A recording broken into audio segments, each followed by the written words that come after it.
இதுபோல நம்ம தனியாக கோவிலுக்கு போகிறோம் அப்படின்னா ஒழுங்காக பிரார்த்தனை பண்ணணும், பக்தி பண்ணணும், நாமஜபம் பண்ணணும், சுவாமிகிட்ட இதை கேட்கணும் அதை கேட்கணும், சுவாமி நமக்கு அனுகிரகம் பண்ணணும். இந்த ஒரு பயம் ஒரு டென்ஷன் கூட வரும். அதே மகாத்மாக்களோட போனோம்னு நம்ம போனால் போதும், மற்றதெல்லாம் அவர்களோட போகிறதுனாலேயே நமக்கு கிடைச்சிடும்.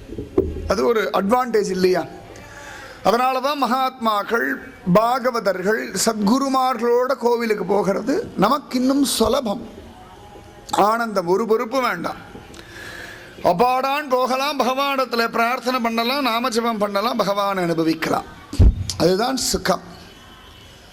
அந்த மாதிரி நிறைய பேர் இவரோட வரார்கள், அழகா தாண்டி தாண்டி தாண்டி போகிறார்கள்.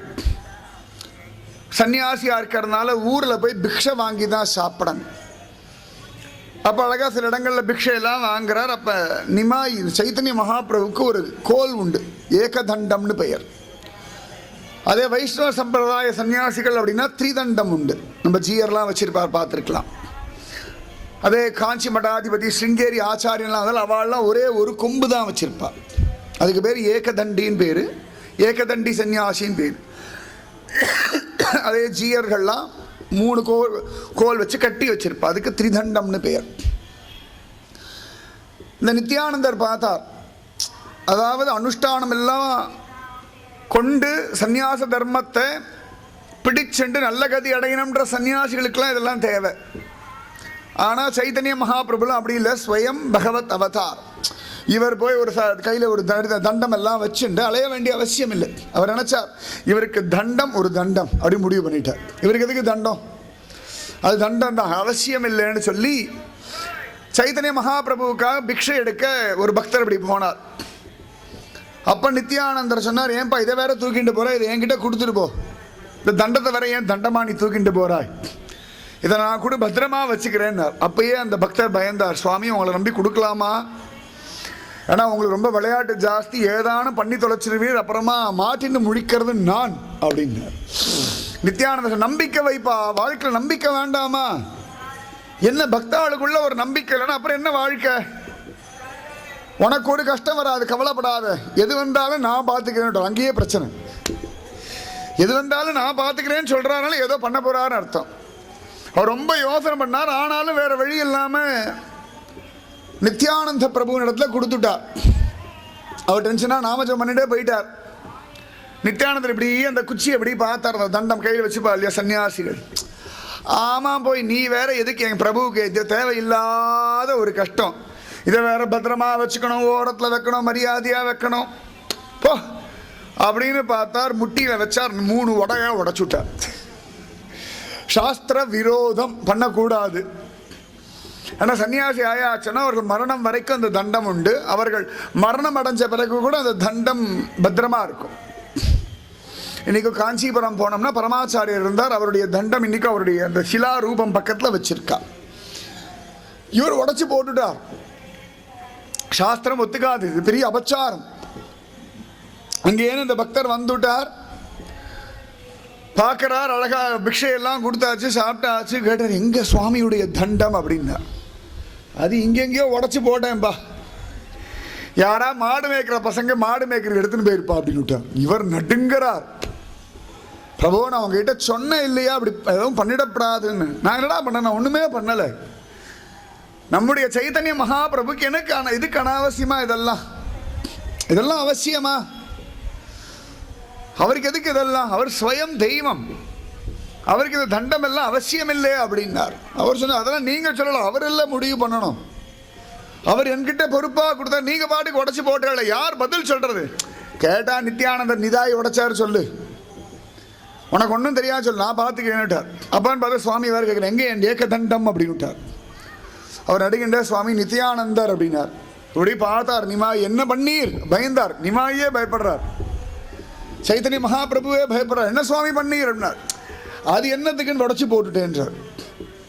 உடனே கோபமான கோபம் சைத்தன்ய மகாபிரபுவுக்கு, என்னுடைய சந்நியாச தர்மத்தை அழிச்சு போடுறதுக்காகவே வந்தீரானார். அவர் சொன்ன, அதெல்லாம் இல்லை, சும்மா இதை வேற பிடிச்சிட்டு நீங்கள் வேற அங்கங்கே அலையணும், உங்களுக்கு சரீர நினைவே கிடையாது, ராத்திரி நீங்கள் எங்கேயோ விழுந்து கிடந்தது, தண்டம் எங்கேயோ விழுந்து கிடந்தது, அப்புறம் இதை வேற தேடி தேடி எடுக்கிறதுக்கு ஒரு ஆள் வேணும். என்னத்துக்கு அனாவசியம், அவங்களுக்கும் டென்ஷன் எங்களுக்கும் டென்ஷன், வேண்டான்னு தான் உடச்சேன்னு விட்டார்.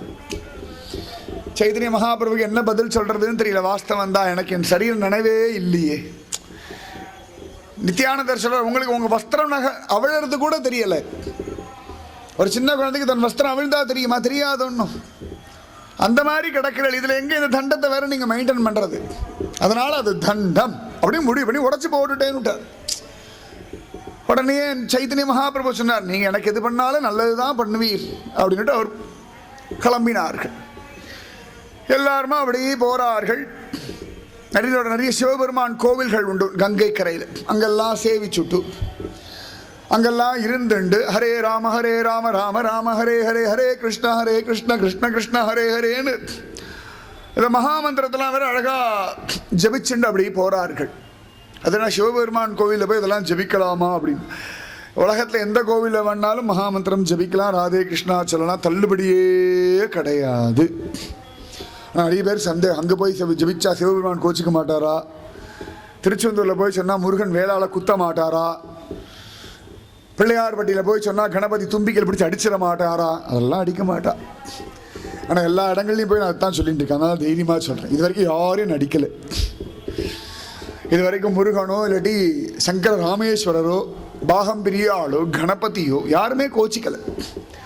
ஏன்னா மகாமந்திரத்துடைய பலம், பகவன் நாம சங்கீர்த்தனம் அவ்வளவு சிரேஷ்டம். அத்தனை பேருமே அதை அனுபவிக்கிறார்கள். பல சந்தர்ப்பங்களில் பார்க்கலாம், மகாத்மாக்கள்லாம் அந்த மாதிரி சிவபெருமான் கோவிலெல்லாம் போய் நாமஜபம் ஜபிப்பார்கள். அப்படி ஜபிக்கும் பொழுது சிவபெருமானே பக்தர்கள் வேஷத்தில் வந்து உட்காந்துட்டு அவர்களோட உட்காந்துட்டு ஹரே ராம ராம ராம ஹரே ஹரே ஹரே கிருஷ்ண கிருஷ்ண கிருஷ்ண ஹரே ஹரேன்னு ஜபிக்கிறத கண்கூட பல பேர் பார்த்திருக்கார்கள். சந்த் துக்காராம் வாழ்க்கையில் பல சந்தர்ப்பங்கள் நடந்திருக்கு. நிறைய மகாத்மாக்களுக்கு இது நடந்திருக்கு. அதனால எந்த இடத்துல போனாலும் பகவன் நாம சங்கீர்த்தனம் சொல்லணும், தப்பு கிடையாது. சனாதனமான ஹிந்து தர்மத்தில் 30 முக்கோடி தேவர்கள் உண்டு. அத்தனை பேரும் ஒத்துக்கொள்ளும்படியானது மகாமந்திரம், பிரேம மந்திரம் அப்படின்னா ராதே கிருஷ்ணா. நிறைய உண்டு மந்திரங்கள்ல. இப்படி எல்லாம் ஜெபிச்சுட்டு போறார்கள். அப்ப ரேமுனா அப்படின்னு ஒரு நதி, நிறைய நதிகள் உண்டு. நமக்கு ஏதோ ஒரு நம்ம தட்சிண பாரத நதிகள் தெரிஞ்சா பெரிய விஷயம், அதுவே ஒழுங்கா தெரிஞ்சா பெரிய விஷயம். தட்சிண பாரதத்தில் இருக்கக்கூடிய நதிகளுக்கே ஒவ்வொன்றுத்துக்கும் ஒவ்வொரு மரியாதை உண்டு. திருமாலிருஞ்சோலை போனோம்னா நூப்புர கங்கை அப்படின்னு ஒன்று உண்டு. சரியான நேர் தமிழ் பேர் சிலம்பாறுன்னு பேர். பகவான் உலகளந்த பெருமாளா நின்று கால ஒசர தூக்கும் பொழுது பிரம்மதேவர் திருவடி அலம்புறார். அப்போ அவர் திருவடியில் பட்டு பூமியில் இறங்கின ஜலம் தான் சிவபெருமான் தலையில் விழுந்து கீழே விழுந்த ஜலம் தான் கங்கை. அப்படி திருவடி அலம்பும் பொழுது ஒரு துளி ஜலம் பகவானுடைய கால் நூப்புரத்தில் பட்டு அப்படி கீழே விழுந்தது. அதுக்கு பேர் நூப்புர கங்கைன்னு பேர். அது விழுந்த இடம்தான் திருமாலிருஞ்சோலை. அங்கே இருக்கிற அந்த நதிக்கு பேர் சிலம்பாறுன்னு பேர். அது மாதிரி மணிமுத்தார் முதற்கொண்டு எல்லாத்துக்குமே ஒரு காரண பெயர் உண்டு. நிறைய இதிகாச புராண வைபவங்கள் உண்டு. வைகை முதற்கொண்டு காவேரி முதற்கொண்டு எல்லாத்துக்கும் ஒரு வைபவம் உண்டு. ஏதோ பொழுது போகாம நதிகளை பற்றி ஒரு கதை எழுதி வைக்கல. எது சத்தியமோ அதை சொல்லியிருக்கார்கள் நம்முடைய மகாத்மாக்கள். அந்த மாதிரி ரேமுனா அப்படின்னு ஒரு நதி, சந்திரபாகா நதி. பன்றிபுரத்தில் பாண்டரங்கன் இருக்கும்படியான நதி சந்திரபாகா நதி. அந்த மாதிரி கோமதி நதி தீரம், கோமுகி நதி தீரம் நிறைய உண்டு. நிறைய நிறைய நிறைய நிறைய நிறைய உண்டு. அதுபோல ரேமுனா அப்படின்னு ஒரு நதி. அழகா அந்த நதி கரைக்கு போறார்கள். அந்த இடத்துல ஆச்சரியமா ஒரு கிச்சா பெயர். எந்த நதிக்கரை போனாலும் ஒரு கிருஷ்ணன் உண்டு. அந்த ரேமுனா நதிக்கரையில் ஒரு கிருஷ்ணன் ரொம்ப அழகு. கிருஷ்ணனாலே அழகுதானே. அதரம் மதுரம் வதனம் மதுரம் நயனம் மதுரம் ஹசிதம் மதுரம் ஹிருதயம் மதுரம் கமனம் மதுரம் மதுராதிபதேர் அகிலம் மதுரம். ரொம்ப அழகா இருக்கான் அந்த கிருஷ்ணன். அப்படியே மயங்கி போறார். அப்ப அழகா சைத்தன்ய மகாபிரபுவை பார்த்துட்டு நித்யானந்தர் கேட்கிறார், சுவாமி இந்த பிரபுவுடைய பெயர் என்ன அப்படின்னார். அப்போ உடனேயே சைத்தன்ய மகாபிரபு சொன்னார், கீர்ச்சோர கோபிநாதன் பேர் இவனுக்கு. க்ஷீரச்சோர கோபிநாதன் பேர். கீர்ச்சோர் கோபிநாத், ஹிந்தியில் சொல்லணும்னா கீர்ச்சோர் கோபிநாத் அப்படின்னு பேர் அவனுக்கு. கோபிகளுடைய நாதன்.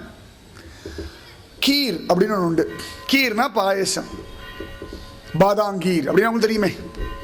அந்த மாதிரி பாதாங்கீர் மாதிரி கீர் அப்படின்னா பாயசம்னு அர்த்தம். பாதாம் பருப்பை போட்டு பண்ணால் பாதாங்கீர். இப்பெல்லாம் சொல்லப்படாது, பசிக்கும், அப்புறம் நாக்கு கேட்கும். நாக்கு கீர் கேட்குமே ஒழிய கோபிநாதனை கேட்காது. அங்கதான் பிரச்சனையே. கீர் சோர கோபிநாத், பாயசத்திருடன் கோபிநாதன் பேர் அவனுக்கு.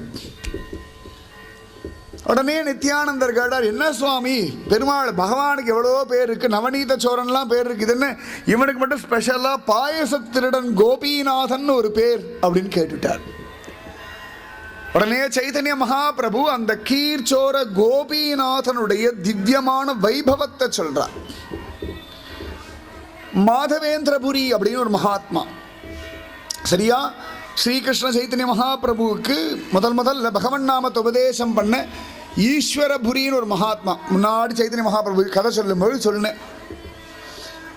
அவருடைய குரு இந்த மாதவேந்திரபுரி. ஒரு சந்தர்ப்பத்தில் அவர் பிருந்தாவனத்தில் போய் உட்கார்ந்துட்டு நாமஜபம் பண்ணி கிருஷ்ண ஸ்மரண பண்றார். பிருந்தாவனம் நிஜமாவே ரொம்ப சுகமான ஒரு இடம். அங்க இருக்கிற புல்லு பூண்டு பூச்சி எறும்பு வரைக்கும் எல்லாமே கிருஷ்ணதாசர்கள், கிருஷ்ணதாசிகள். சரியா, கிருஷ்ணதாசர்கள் கூட சொல்லக்கூடாது, கிருஷ்ணதாசிகள். பிருந்தாவனத்தில் கண்ணன் மட்டும்தான் புருஷன், மற்ற அத்தனை பேரும் பெண் பிள்ளைகள் தான். நிஜமா அங்கே போனோம்னாலே தானாகவே ஆண்களுக்கு கூட நான் கிருஷ்ணனுடைய தாசின்ற ஒரு எண்ணம் வந்துடும். அந்த ஆண்மை வீரமெல்லாம் போய் தானாகவே ஒரு பெண்மை வந்துடும். கிருஷ்ணனை பார்க்கணும்ன்ற ஒரு காதல், ஒரு விரகம், ஒரு தவிப்பு தானா வந்துடும். அப்படி ஒரு இடம் ஸ்ரீ பிருந்தாவனம். பிருந்தா அப்படின்னாலே துளசின்னு அர்த்தம், துளசி காடு பிருந்தாவனம். திருவல்லிக்கேணி திவ்ய தேசத்துக்கே புராணங்களில் பிருந்தாரண்யம் அப்படின்னு தான் பெயர். ஆரண்யம்னாலும் காடு, பிருந்தாவனம்னு தான் அர்த்தம் திருவல்லிக்கேணி. ஸ்ரீவல்லிபுத்தூர் ஸ்வயம் பிருந்தாவனம். ஏன்னா ஆண்டாள் பிருந்தாவனத்தே கண்டோமே அப்படின்னு சொல்லி ஸ்ரீவல்லிபுத்தூரில் உட்கார்ந்துட்டு தான் கண்ணன் அனுபவிச்சான். அதனால ஸ்ரீவல்லிபுத்தூர் பிருந்தாவனம். திருமந்திர நகரம் சத்தியமா பிருந்தாவனம், சந்தேகமே வேண்டாம்.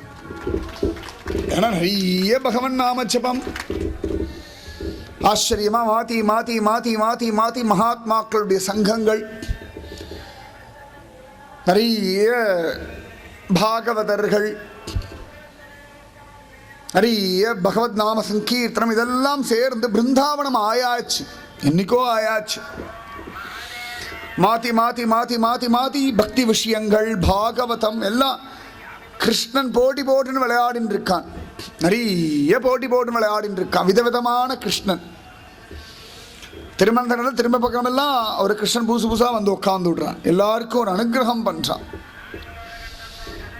நிறைய உண்டு. அழகா பார்க்கலாம். அந்த கதிர்வேல் நகரம் எங்கேயோ அங்கே ஒரு ராதாகிருஷ்ண பெருமாள் ஆலயம்.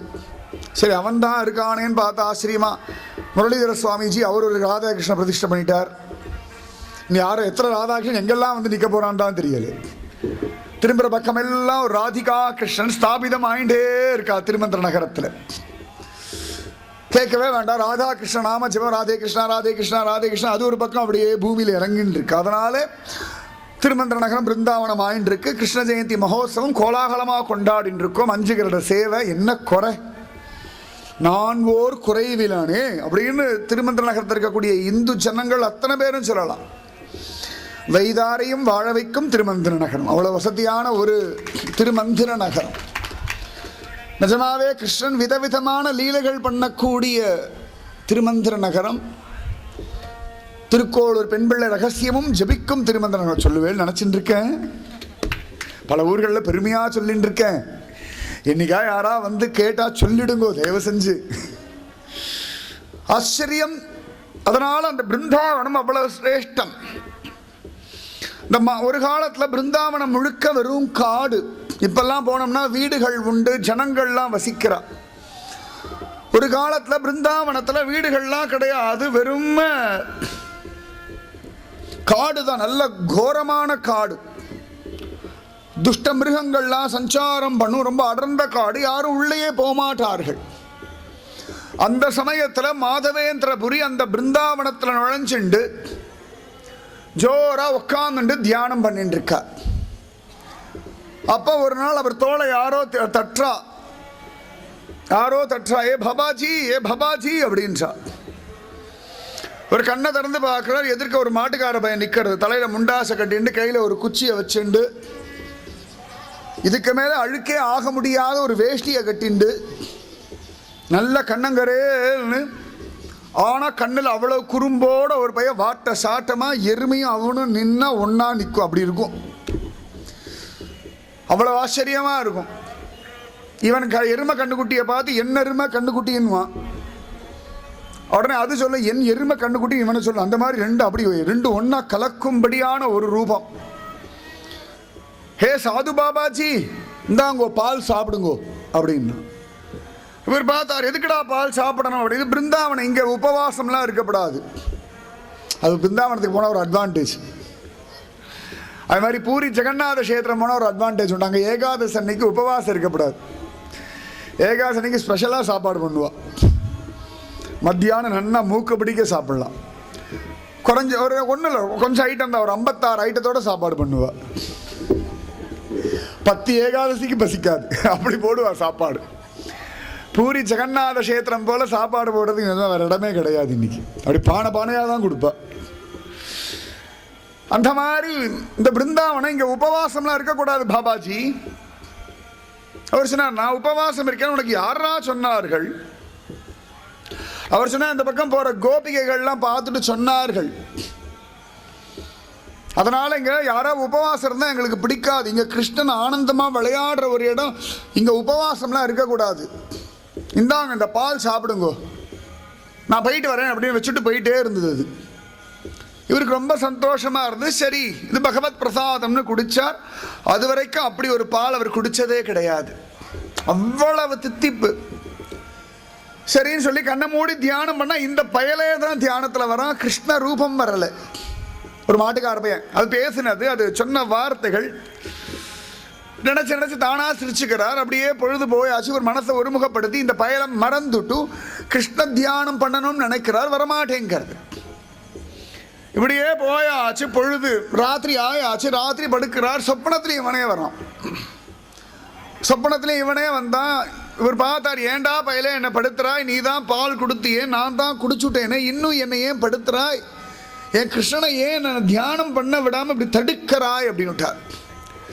இந்த பய சிரிச்சா, அடுத்த க்ஷணம் அவனே கண்ணனா மாறிட்டான். பீதாம்பரதாரியாக, வேணுகோபாலனாக, சாட்சாத் மன்மதனாக. தாசாமாவிரபூத் சௌரி ஸ்மயமான முகாம்புஜ பீதாம்பரதர ஸ்ரக்வி சாட்சாத் மன்மத தாசாமாவிரபூத் சௌரி ஸ்மயமான முகாம்புஜ பீதாம்பரதர ஸ்ரக்வி சாட்சாத் மன்மத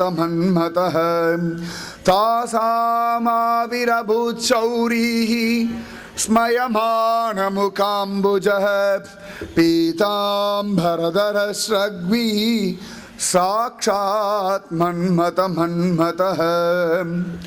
இந்த கோபிகள்லாம் கோபிகா கீதம் பாடினோன்னு பகவான் ஆவிர்பவிச்சான். எப்படின்னா நன்னா சுருளான கேசத்தோட பீதாம்பரம் உருத்திண்டு சுந்தர பரிபூர்ண நம்பியாக சாட்சாத் மன்மதனாக பகவான் ஆவிர்பவிச்சான் அப்படின்னு லீலா சுகர் எல்லாம் அனுபவிக்கும்படியா சுகபிரம மகரிஷி பாகவதத்திலே சொல்றார். இந்த மாதிரி இந்த பகவான் ஒரு க்ஷணம் காட்சி கொடுத்தான்.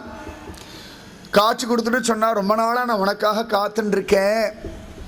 இந்த முகம்மதியர்கள்லாம் வந்து கோவிலெல்லாம் இடிச்சு எல்லாம் அட்டகாசம் பண்ணி எல்லாத்தையும் கொள்ளையடிச்சிட்டு போனால், அப்போ எனக்கு பூஜை பண்ணுற அந்த பூசாரி என்னை ஒரு துளசி செடி கீழே புதைச்சுட்டு போயிட்டார். ரொம்ப நாளாக நான் பூமிக்குள்ளே இருக்கேன், என்னை எடுத்து உத்தாரணம் பண்ணி எனக்கு கோவில் கட்டி எனக்கு பூஜை பண்ணு அப்படின்னு பகவான் சொல்லிட்டார்.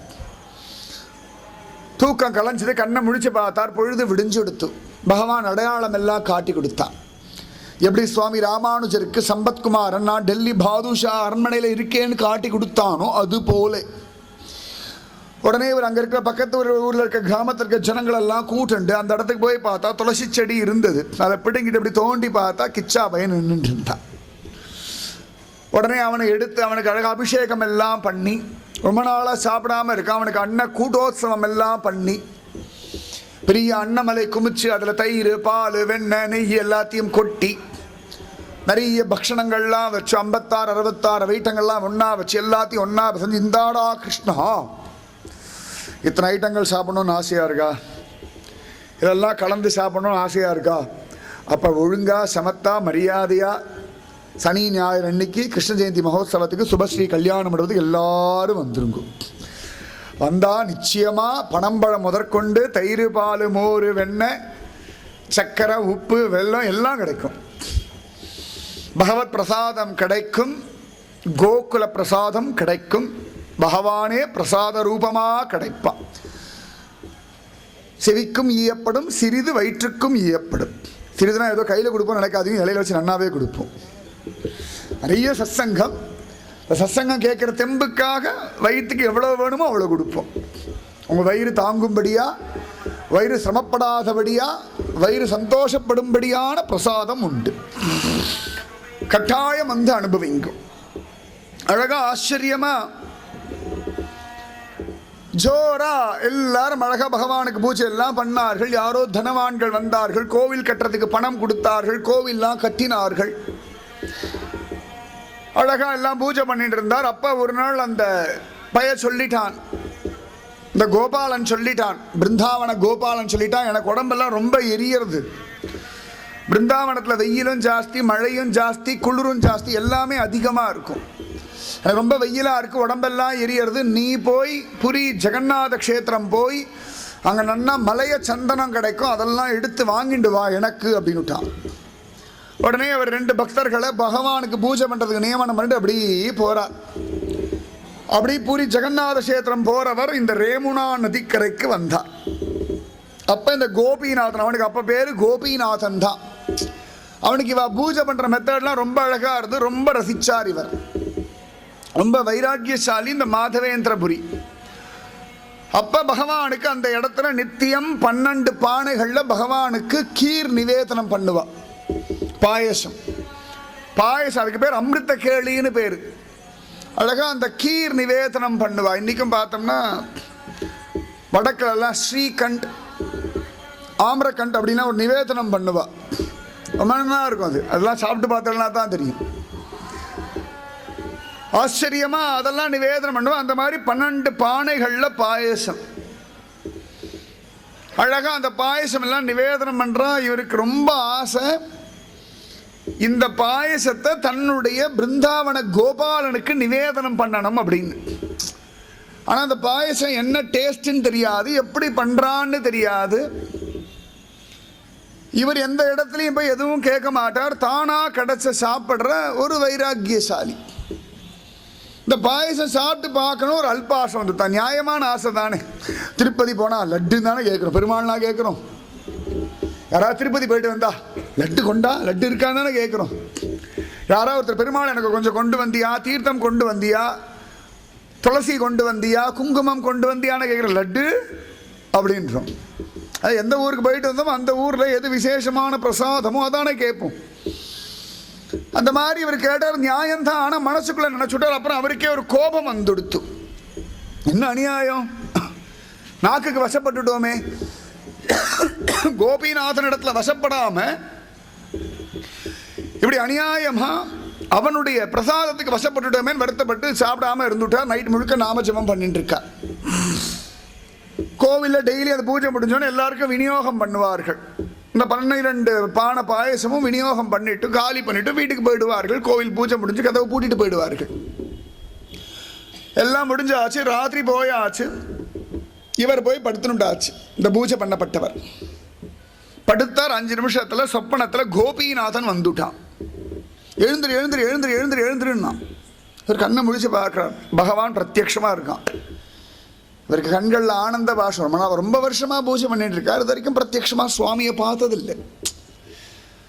சொல்ல முடியாத சந்தோஷம். திருக்கண்டேன் பொன்மேனி கண்டேன், திகழும் அருக்கண்ணி நிறமும் கண்டேன், செருக்கிலரும் பொன்னாழி கண்டேன், புரிசங்கம் கை கண்டேன், என் ஆழி வண்ணன் பால் என்றுன்னு பகவான பிரத்யட்சமாக பார்த்துட்டார். ரொம்ப சந்தோஷம், அவருக்கு தாங்க முடியாத சந்தோஷம். நமஸ்காரம் பண்ணிட்டே இருந்தார். பகவான் சொன்னா, போதும் போதும், நீ என்ன பண்ணுற, திரும்பி வந்து கோவில் கதவை தர அப்படின்னா.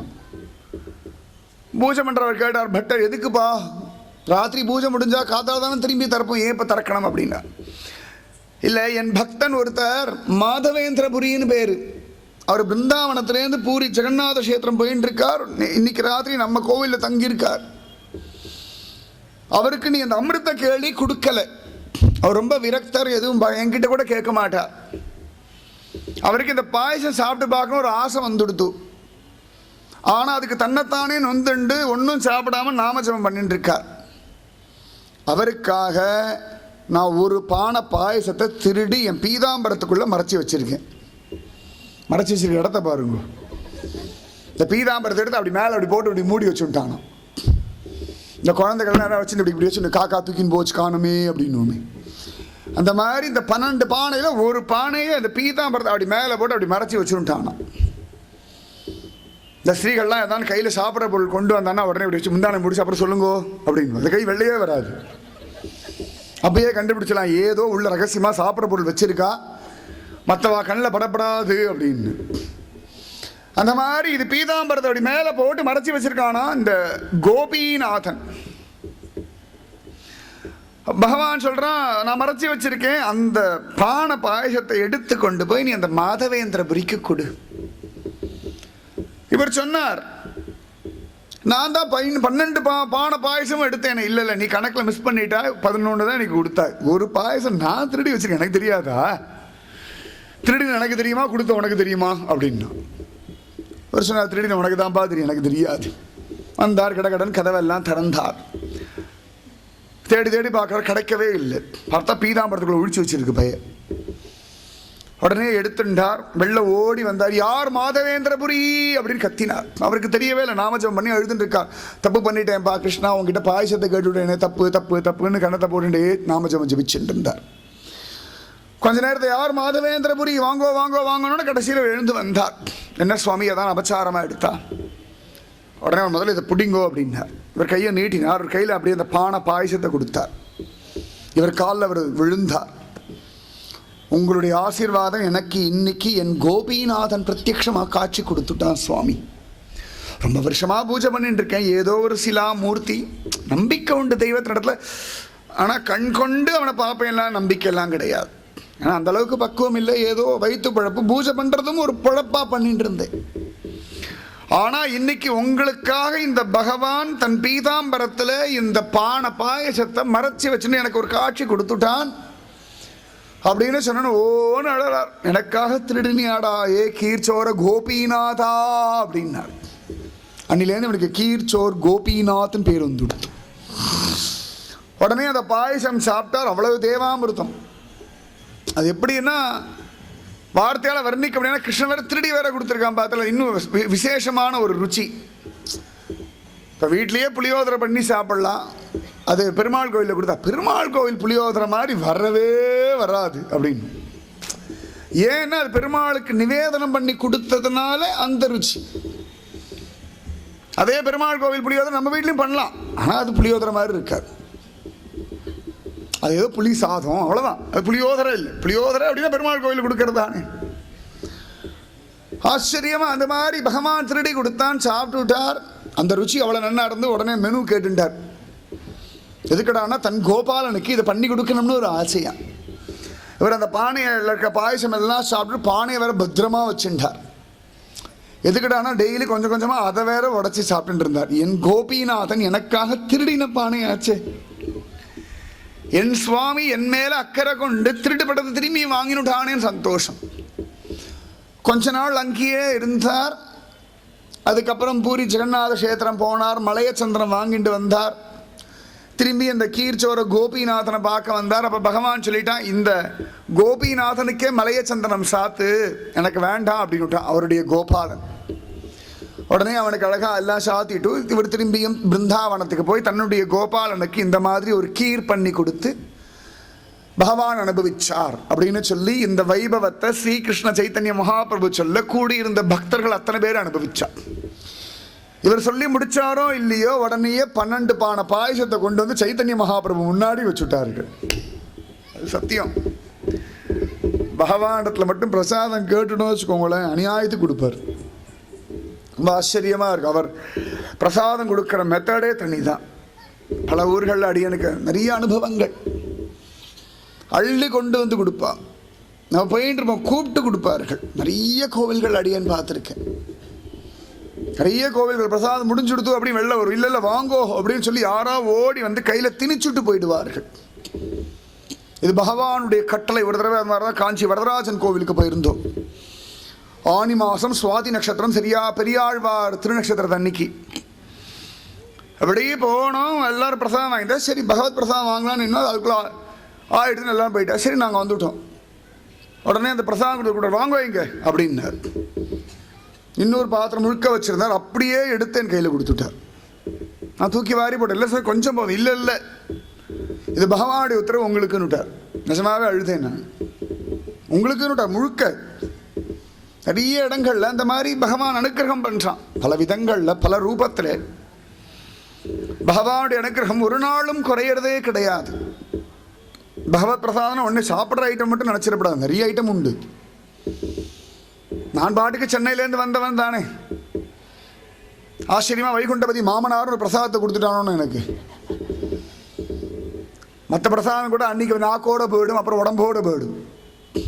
ஆனால் இந்த பிரசாதம் என் வம்சத்துக்கே உண்டே. ஆச்சரியம். எற்றைக்கும் 7 பிறவிக்கும் எந்த ஜென்மா எப்படி எடுத்தாலும் வைகுண்டபதிக்கு மாமனார்ன்ற இந்த பிரசாதம் மாறாதோன்னு. வைகுண்டபதியும் மறக்க முடியாது, மாமனார் மறக்கப்படாதோன்னு. சீரெல்லாம் கொடுத்துட்டுருக்கேன், ரகசியமாக கொடுத்துட்டுருக்கேன். எனக்கு அவருக்கு மட்டும்தான் தெரியும், எல்லாருக்கும் தெரியப்படாது. ஆச்சரியம். அந்த மாதிரி பகவத் பிரசாதம் பல ரூபங்களில் உண்டு. சைதன்ய மகாபிரபு அந்த விஷயத்தை உபன்யாசம் பண்ணி முடிச்சார். உடனேயே கைகளில் அந்த 12 பானை பாயசத்தை கொண்டு வந்து கொடுத்தார்கள். நிறைய ஊர்கள் அப்படி நடந்திருக்கானே அடியனுக்கு. பல சந்தர்ப்பங்கள். ஒரு தடவை ஸ்ரீரங்கம் போயிருந்தோம். இப்படி நின்றுட்டு இருந்தோம். எங்களுக்கு முன்னாடி இருந்தவா வரைக்கும் உள்ள விட்டாச்சு ரங்கநாதன். நாங்கள் பாட்டு நின்றுட்டு இருக்கோம். அப்படியே நான் பார்த்தே பார்த்தா திருமங்கை ஆழ்வார் பாசுரங்கள்லாம் வாசிந்தேன். உடனே ஒரு பக்தர் கேட்டார். உடனே அந்த பாசுரங்கள் உபன்யாசம் சொல்லி முடித்தேன். நான் உபன்யாசம் சொல்லணும்னு ரங்கநாதன் ஆசைப்பட்டான். சொல்லி முடித்தேன். உள்ள கூப்பிட்டா. அது மாதிரி நிறைய நடக்கிறது பல ஊர்களில். அது பகவான் கிருப்பை. அவன் ஆசைப்படுறான், அவன் நடத்திக்கிறான். நிறைய பகவத் கிருப்பை கொட்டி கிடக்கு. ஒரு குறையும் இல்லை ஒரு நாளும். அந்த மாதிரி 12 பானை பாயசம் சைத்தன்யர் அழுதார். அவன் கருணை தாங்கலைன்னு சொல்லி 5 பாத்திரம் மட்டும் எடுத்துன்னு மீதி 7 பாத்திரத்தை எல்லாருக்கும் கொடுங்கன்னு சொல்லிட்டு அந்த 5 பானை பாயசத்தை எல்லாருக்கும் இவரே நிவேதனம் பண்ணார். விநியோகமும் பண்ணிட்டார். எல்லாரும் நன்னா சாப்பிட்டார்கள். சாப்பிட்டாச்சு. நன்னா ஆடி பாடி பகவன் நாமத்தை ஜெபிச்சுண்டு அன்னைக்கு ராத்திரி அங்கேயே தங்கினார்கள். திரும்பி அடுத்த நாள் காத்தால அந்த ரேமுனா நதியிலேயே தீர்த்தம் ஆடிட்டு திரும்பியும் கீர்ச்சோர கோபிநாதனை தரிசனம் பண்ணிட்டு அழகா கிளம்பினார்கள். அப்படி கடந்து கடந்து கடந்து வரார்கள். ஆச்சரியமா சாக்ஷி கோபாலன், சாக்கி கோபால் அப்படின்வா. இந்த ஒரிசாக்காராளுக்கெல்லாம் இந்த க்ஷி இதெல்லாம் வராது. சிவா அப்படின்னா சிபா அப்படின்வா. எல்லா நிறைய இடங்களில் பார்க்கலாம். அவளுக்கு இந்த வரவே வராது.